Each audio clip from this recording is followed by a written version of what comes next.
इस चैनल को सब्सक्राइब कीजिए। साइंस और मैथ्स की मज़ीद वीडियो की नोटिफिकेशन के लिए बेल आइकॉन को दबाइए। शुक्रिया।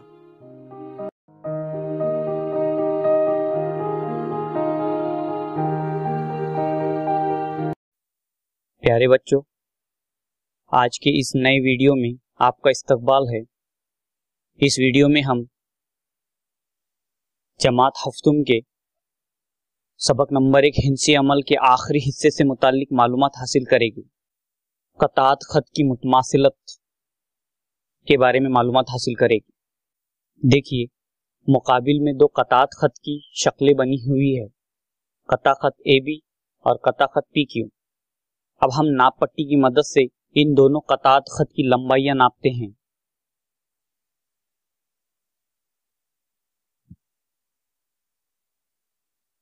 सबसे पहले हम कता AB की लंबाई नापेंगे।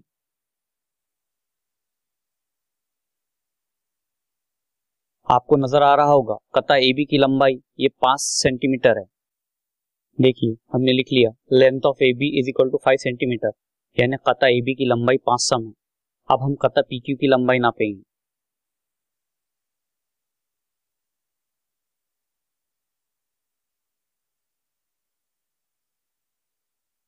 ये देख, कता PQ की लंबाई आपको नजर आ रही होगी, कता PQ की लंबाई भी 5 सेंटीमीटर है, 5 सम है। ये देखिए, length of PQ is equal to 5 centimetre, ये हमने लिख लिया, कता PQ की लंबाई 5 सम है। इन दोनों कतात खत की लंबाई मुतमासिल है। अब हम कता PQ को उठाकर कता AB के ऊपर रखते हैं, देखते हैं क्या होता है।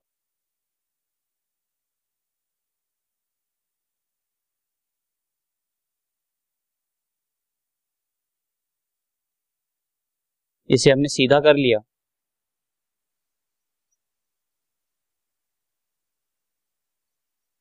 देखिए, हमने कता PQ को उठाकर कता AB के ऊपर रख दिया। अब यहाँ पर हमें कोई दो कतात खत नहीं बल्कि सिर्फ एक कता खत नजर आ रहा है। इसका मतलब ये हुआ कि कता PQ ने कता AB को मुंतबिक कर दिया, यानी पूरी तरह से ढक दिया। इसका मतलब ये हुआ कि जिन कतात खत की लंबाइयां मुतमासिल होती है वो एक दूसरे को मुंतबिक कर देते हैं। हम दूसरी रियाजियाती जुबान में से कह सकते हैं कि दो कतात खत मुतमासिल हैं, यानी मसावी लंबाई के कतात खत मुतमासिल होते हैं। इसे अलामत का इस्तेमाल करके इस तरीके से लिखा जाता है। देखिए, कता AB मुतमासिल है कता PQ। ये जो अलामत है, जहां मसावी अलामत के ऊपर उर्दू का जो मद होता है वही उस तरह का निशान है, इसे हम मुतमासिलत की अलामत कहते हैं। यानी कता AB ये मुतमासिल है कता PQ के। ठीक है, यानी हम कह सकते हैं कि अगर कतात खत की लंबाइयां मसावी हों तो कतात खत मुतमासिल होते हैं। देखिए, अगर कता AB मुतमासिल हो कता PQ के, तो इसका मतलब ये होगा कि कता PQ भी कता AB का मुतमासिल है, यानी वो दोनों कतात खत एक दूसरे को मुंतबिक कर देंगे, यानी दोनों एक दूसरे के मुतमासिल होंगे। अगर एक दूसरे का मुतमासिल है तो दूसरा पहले का मुतमासिल होगा। याद रखिए, अगर कता AB ये कता PQ के मुतमासिल हो और कता PQ ये कता MN के मुतमासिल हो, तो हम कह सकते हैं कि कता AB ये कता MN का मुतमासिल है।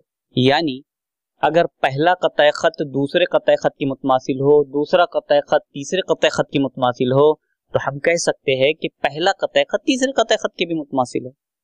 देखिए, यही बात यहां बताई गई है, यानी एक कता खत दूसरे से और दूसरा तीसरे से मुतमासिल हो तो पहला कता खत तीसरे से मुतमासिल होगा। चलिए, इस सबक के अगले हिस्से की तरफ बढ़ते हैं। देखिए, अगला हिस्सा है हमारा जावियों की मुतमासिलत। देखिए, आपकी स्क्रीन पर दो जाविये नजर आ रहे हैं, जाविया LMN और जाविया XYZ। अब हम इन दोनों जावियों की पैमाइश मालूम करते हैं। सबसे पहले हम जाविया LMN की पैमाइश मालूम करेंगे। इसके लिए हम चांदे को नुक्ता M पर रखेंगे और हमको पता है नुक्ता M इस शुआ के दाईं तरफ है, इसलिए हमें दर्जात की गिनती बाईं तरफ से, यानी इस तीर वाले निशान की तरफ से करना है। 10, 20, 30, 40। जाविया LMN ये 40 दर्जे का है। ठीक है, ये हमने इसकी पैमाइश लिख ली। M जाविया LMN is equal to 40 degree, यानी जाविया एल एम एन की पैमाइश 40 दर्जे है। यहाँ हम लिख लेंगे 40 दर्जे। अब हम जाविया एक्स वाई जेड की पैमाइश मालूम करेंगे। हम अब चांदे की इस दरमियानी नुक्ते को नुक्ता वाई पर रखेंगे। देखिए हमने चांदे को रख लिया। अब हम देख रहे हैं कि नुक्ता वाई इस शुआ के बाईं तरफ है, इसलिए हम अब इस दर्जात की गिनती तीर के निशान की तरफ से यानी इस तरफ से करेंगे। 0, 10, 20, 30, 40 दर्जे। जाविया एक्स वाई जेड की पैमाइश भी 40 दर्जा है, ये हम लिख लेंगे। ठीक है, measure of angle X Y Z is equal to 40 degrees, यानी जाविया एक्स वाई जेड की पैमाइश 40 दर्जे। दोनों जावियों की पैमाइश मसावी है। जिन दो जावियों की पैमाइश मसावी होती है उन्हें हम मुतमासिल जाविये कहते हैं। जिन जावियों की पैमाइश मसावी होती है वो जाविये मुतमासिल होते हैं एक दूसरे के। अब देखिए जावियों की मुतमासिलत के लिए जावियों की पैमाइशों को ध्यान में रखा जाता है, ना कि शुआओं या उनकी साक़ैन की लंबाइयों। लंबाई का इस पर कोई इन्हिसार नहीं होता है, सिर्फ जाविये की पैमाइश जरूरी होती है। नहीं तो आप सोचेंगे कि भाई ये इस साख की लंबाई ज्यादा है, इस साख की लंबाई कम है, तो ये ऐसा बिल्कुल नहीं। ये सिर्फ जाविये की पैमाइश पर मुनहसिर होती है। मुतमासिलत जावियों की मुतमासिलत जावियों की पैमाइश पर मुनहसिर होती है। यानी यहाँ हम अलामत का इस्तेमाल करके इस तरह से लिख सकते हैं, जाविया एल एम एन मुतमासिल है जाविया एक्स वाई जेड के।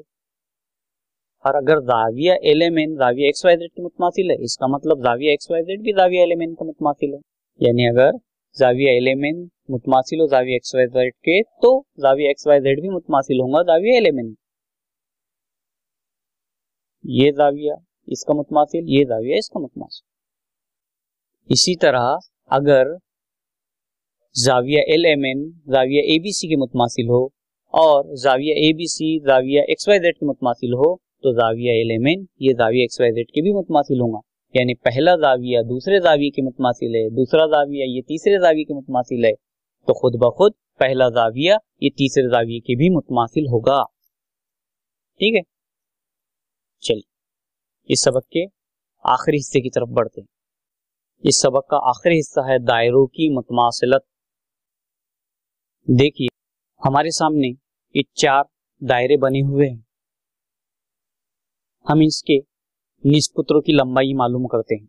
सबसे पहले हम शक्ल नंबर 1 के दायरे की निस्पुत्र की लंबाई मालूम करेंगे। देखिए इस दायरे का निस्पुत्र 2 सम है। 2 नंबर शक्ल के दायरे का निस्पुत्र 1 सम है। तीसरे नंबर के दायरे का निस्पुत्र 1 सम है और चौथे नंबर के दायरे का निस्पुत्र 2 सम है। ठीक है, यानी पहला और चौथा ये दायरे के निस्पुत्र मसावी है। अब देखिए मैं चौथे नंबर के दायरे को उठाकर पहले वाले के ऊपर रखता हूं, क्या हुआ? अब यहां आपको कितने दायरे नजर आ रहे हैं? यहां सिर्फ एक दायरा नजर आ रहा है, जबकि यहां तो 2 दायरे। यानी चौथे नंबर के दायरे ने पहले नंबर के दायरे को पूरी तरह से ढक दिया, मुंतबिक कर दिया। यानी ये दोनों दायरे मुतमासिल है। किस बिना पर मुतमासिल है? इनके निस्पुत्र मसावी है, इसलिए ये मुतमासिल है। ठीक है, अब ये 2 और 3 नंबर का, अब 2 नंबर के दायरे को उठाकर मैं 3 नंबर के दायरे पर रखता हूं। देखिए ये दायरे ने भी इसको मुंतबिक कर दिया, ढाक दिया, यानी ये दायरे भी मुतमासिल है। कौन से दायरे मुतमासिल होते हैं? जिन दायरों के निस्पुत्र मसावी होते हैं वो दायरे मुतमासिल होते हैं। ठीक है, जिन दायरों के निस्पुत्र मसावी होते हैं वो दायरे मुतमासिल होते हैं। उम्मीद है आपको इस वीडियो में दी गई मालूमात समझ में आ गई होगी। इसी हिस्से पर मबनी एक मश्क दी जा रही है जो कि जमात हफ्तुम की दरसी किताब की मश्की सवालात 6 और 7 है। आप इसे अपनी बयान में हल कीजिए। मश्की सवालात 6 का सवाल नंबर 1 है, झैल में दी हुई शक्ल में मुतमासिल कतात खत की जोड़ियां लिखिए। आपको इनमें से जो कतात खत मुतमासिल है उनकी जोड़ियां बनाना है। आप नाप पट्टी की मदद से इनकी लंबाई नाप सकते हैं और यहाँ इनकी जोड़ियां बना सकते हैं। मश्की सवाल 7 है, ज़ैल में कुछ जाविये दिए हुए, इनमें से मुतमासिल जावियों की जोड़ियां अलामत का इस्तेमाल करके लिखिए। आपको चंद अशकाल दी गई हैं जावियों की, इसमें से जो मुतमासिल है वो अलामत का इस्तेमाल करके लिखना है। ठीक है, आप ये मश्क को आपकी बयात में हल कीजिए। हम जल्द ही नई वीडियो के साथ आपकी खिदमत में फिर से पेश होंगे। तब तक के लिए हमें इजाज़त दीजिए। शुक्रिया। और नई वीडियोस सबसे पहले आप तक पहुंच जाए, इसके लिए आप इस चैनल को सब्सक्राइब कर लीजिए और बेल आइकन को भी दबा दीजिए। शुक्रिया।